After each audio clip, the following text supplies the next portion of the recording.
Bonjour, très chers amis démocrates africains, peuple du monde entier, chers compatriotes du Congo-Brazzaville, nous tenons à vous souhaiter encore une très bonne journée. Nous sommes au 21 octobre 2019 et nous sommes ici à Toronto, au Canada.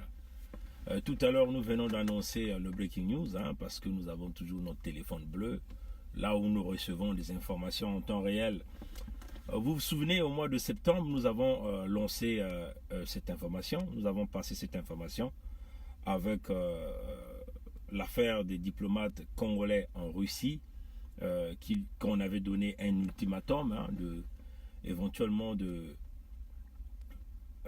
qui vont être mis dehors de leur loyer seulement si le régime Sassou ne payait pas les sommes que ce régime devait à l'agence russe qu'on appelle UPDK, UPDK, voilà.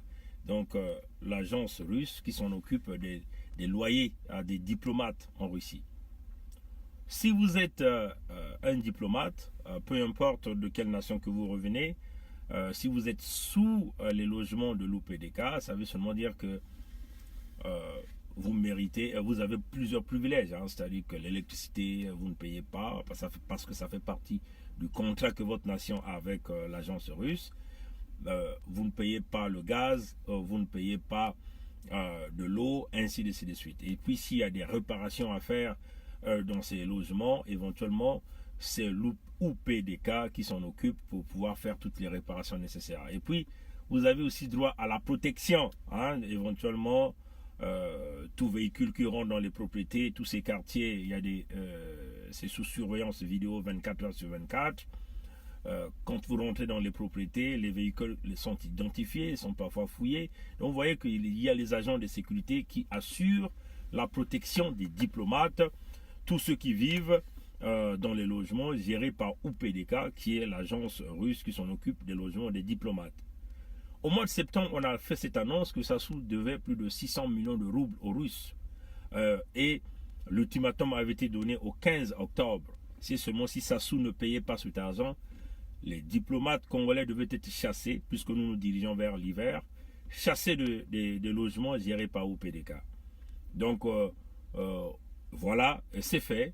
La date d'échéance est arrivée depuis le 15 octobre.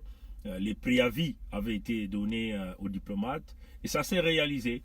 Là, nous venons de recevoir par nos réseaux russes, par nos partenaires russes, les noms des diplomates congolais qui ont été chassés de leur logement. Donc l'agence russe qui s'en occupe des logements les a chassés dans les maisons. Nous allons citer leurs noms pour que le régime Sassou qui doute de la véracité de nos informations, que les Congolais qui doutent de la véracité de nos informations puissent rentrer en contact avec l'ambassade du Congo en Russie ou le ministère des Affaires étrangères en Congo, ou de rentrer en contact direct, puisque nous savons que parfois le système Sassou peut camoufler un certain nombre d'informations.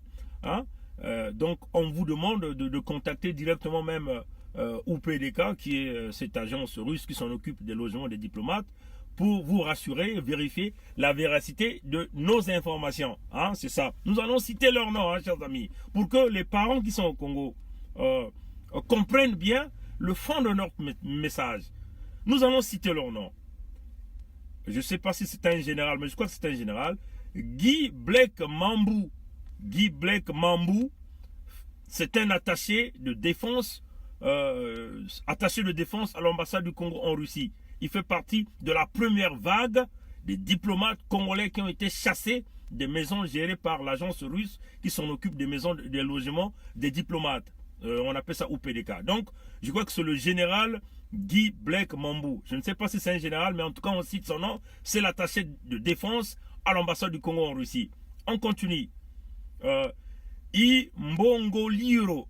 Imbongo Lioro. Imbongo Lioro. Imbongo Lioro Ivan Marius. Celui-là, il est conseiller économique à l'ambassade du Congo en Russie. Il a été aussi chassé de logement. Nous citons leur nom, parce que nos amis russes nous donnent tout, toutes les informations. Et ces informations-là ne viennent pas des Congolais, ne viennent non pas aussi du clan Sassou, parce qu'ils ne peuvent pas citer les noms de leurs amis. Et nous citons leurs noms pour que leurs parents qui sont au Congo puissent comprendre de quoi nous sommes en train de parler. Que les Congolais de cette diaspora qui nous traitent de youtubeurs, là, peuvent bien comprendre l'alerte que nous avons lancée. Et c'est une réalité. La première vague se réalise et ça va continuer. Nous allons continuer de vous citer les noms. Donc ceux-là, ils sont déjà dehors. Hein? Ils sont déjà partis dans des logements privés. Donc ils sont devenus vulnérables aux propriétaires. Comme Sassou ne paye pas les salaires, comprenez que pendant l'hiver, si les gens là n'ont pas les moyens, ils seront dehors. Hein? On continue. Donc, Imbongo Liru, Ivan Marius, conseiller économique, celui-là a aussi mis dehors, a été mis dehors. Anissé Lumpumpu, attaché culturel et pédagogique. Lui là aussi, il a été mis dehors avec sa famille. Tout le monde, hein, avec leur famille. Ompilo Blanchard Adolphine. Ompilo Blanche Adolphine. Ompilo Blanche Adolphine, secrétaire de l'ambassadeur, elle a été aussi mis dehors avec sa famille.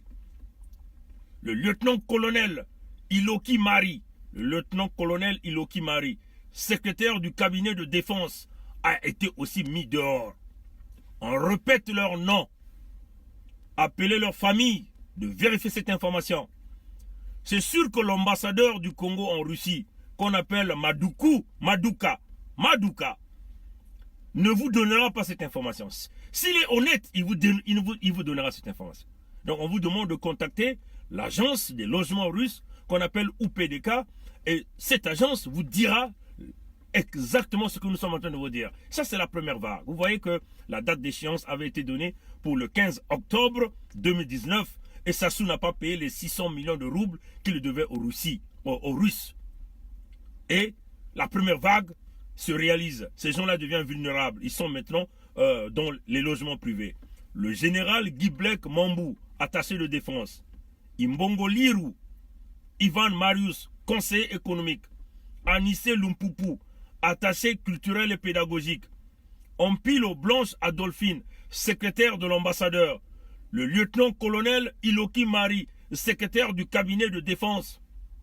Tous ces Congolais, avec leurs familles, sont devenus vulnérables dans les logements privés en Russie. Nous savons les logements privés, vous ne payez pas le loyer, le propriétaire vous sort.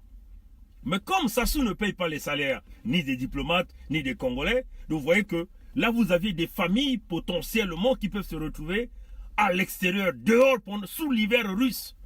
Parce que vous faites face à un homme qui s'en fout des Congolais. Quelle que soit ta provenance, que tu sois un Mboshi, il y a des noms Mboshi là-dedans.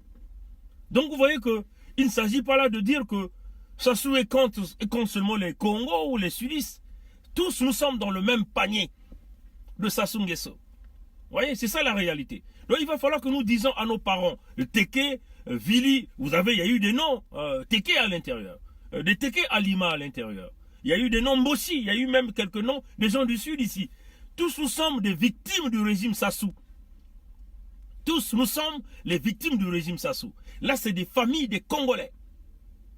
Et j'ai cité leur nom expressément parce que il va falloir que nous prenions conscience de la situation de notre pays. Vous voyez, hein, Sassou est parti en Russie, il est allé à la Douma, il a fait des yeux rouges pour quémander, croyant que les Russes devaient arrêter avec cette affaire. Les Russes ont compris que Sassou était un escroc. Il les a tellement escroqués, les Russes ont coupé la dette du Congo à près de 300 millions de dollars. Hein? Mais là, les Russes, Poutine a compris qu'il fait face à un escroc, un homme dont la famille sont Russie, il vole l'argent du Congo, il cache l'argent dans des paradis fiscaux. À Saint-Marin, on l'a retrouvé avec l'argent du contribuable congolais, mais il est incapable de pouvoir s'acquitter des droits qui faisaient partie de la Convention de Genève de 1961 dans les relations diplomatiques, qui consiste à demander à Sassou de couvrir ses responsabilités et les charges pour ses diplomates qu'il envoyait en Russie. Voilà un homme dont nous sommes en train de dire tous les jours au peuple congolais que nous devons être ensemble. Il a pleuré en Russie, au Parlement russe qu'on appelle la Douma.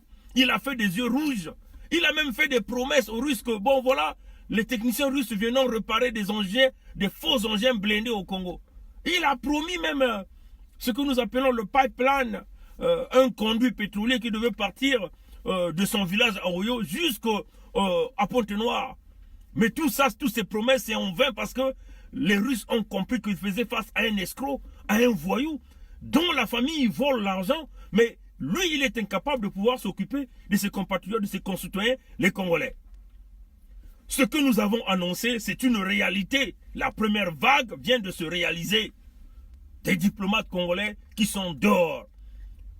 Les salaires impayés, selon l'hiver russe, ils seront peut-être mis dehors parce qu'ils n'auront pas de l'argent pour pouvoir s'acquitter de l'argent de leur loyer. Et dont les privés, les maisons privées qui sont devenues aujourd'hui, mais ils sont devenus très invulnérables aujourd'hui. Aux bandits qui peuvent se présenter, des gens qui peuvent venir vous casser les portes, aux voyous qui peuvent venir leur dérober, leur faire tout ce qu'ils... Bon, parce qu'il n'y aura pas les sécurités dans les logements privés. Voilà ce que nous avons prédit. La première vague se réalise, vérité à 100%. Si Maduka, l'ambassadeur de Sassou en Russie, est un homme honnête, il vous dira exactement ce que nous sommes en train de dire. Voilà la première vague. Nous allons encore citer leur nom. La première vague des diplomates congolais en Russie qui viennent d'être chassés des maisons gérées par l'agence russe, éventuellement ou PDK. Il s'agit ici de général Guy Blake Mambou, attaché de défense.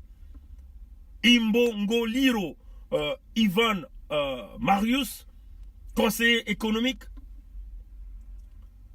Anissé Lumpupu, attaché culturel et pédagogique.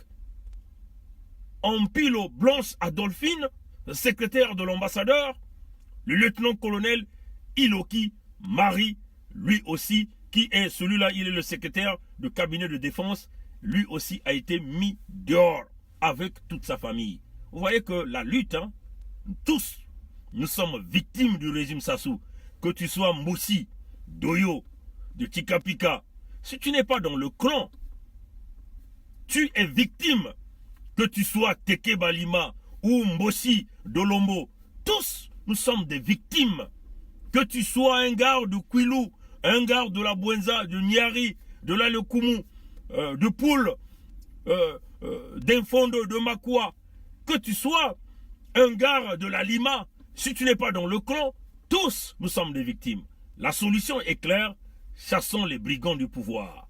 Que le peuple congolais puisse prendre sa responsabilité, nous demeurons dans le cap de la résistance. Dotez-vous de l'armature de guerriers pour continuer à pousser dehors les brigands, ceux-là qui ont confisqué les finances de la République, les libertés d'expression. C'est l'unique et ultime moyen pour nous de sortir. Alors, levons-nous tous et tous nous pouvons faire ce ultime sacrifice que nous sommes en train de vous demander. C'est la libération complète du Congo-Brazzaville pour que nous puissions récupérer notre pays. Voilà un peu le breaking news de ce matin. C'est en cours de route que nous avons reçu, nous avons dit, il était question que nous puissions le faire passer au plus rapidement que possible pour que ça circule dans les têtes des Congolais qui ne comprennent pas encore le sens de cette lutte. Il ne s'agit pas ici de nous dire que vous allez aller à une élection organisée par le même régime Sassou. Tous ceux qui sont dans ce schéma sont contre le peuple congolais. Tous ceux qui sont dans le schéma de dialogue organisé par le régime Sassou sont contre le peuple congolais. Alors, rejoignez-nous dans l'esprit de ce que nous avons dit. Le système baie vitrée. Tout le monde voit tout le monde écoute tout le monde parle à tout le monde, continuera à travailler pour le peuple congolais. Que le Créateur nous garde, la lutte continue, Ingeta.